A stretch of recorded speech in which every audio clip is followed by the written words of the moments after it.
Okay, so the Copyright Design and Patents Act is a legal act that we need to know about in computer science, and it very much affects a lot of the digital work that people use and create on a computer system. So it was introduced in 1988 to protect intellectual property, and it covers a whole range of different written and recorded content, including things like books, music, films, and software.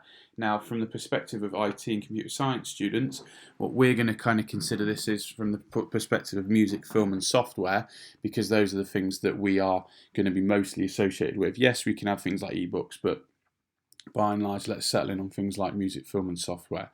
So it is illegal to use unlicensed software that you haven't paid for, or you haven't gained specific or explicit permission from the person that wrote the software to use it.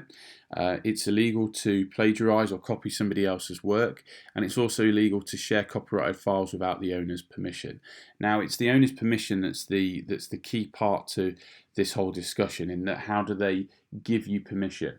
Well, the most common way of granting permission is by handing over some money, so paying for a piece of software or paying for some music from one of the online stores, and that's you essentially being given permission to then actually use the software, listen to the piece of music whenever you want. You can also get their consent in writing, where they will write to you and say that yes, you are allowed to use this particular image, yes, you are allowed to play this video, etc. But most commonly, the way copyright is granted is by paying for a fee, and that releases the copyright for you to use.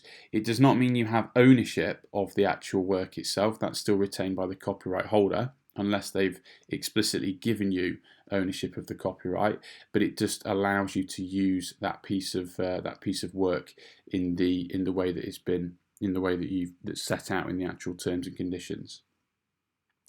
Patents is not something that we really focus in on, to be honest, in a computer science or ICT exam, but it's worth knowing that a patent is an idea that it covers new inventions. So if somebody comes up with a project idea or a concept, what they can do is they can apply for a patent, and that patent will then cover them, so that unique concept cannot then be used by others. So, for instance, in the pharmaceutical world, so like paying for like drugs, new drugs are brought onto a market, they are patented, and then no one else can copy the ingredients in a drug for so many number of years. So the pharmaceutical company can make a lot of money out of it.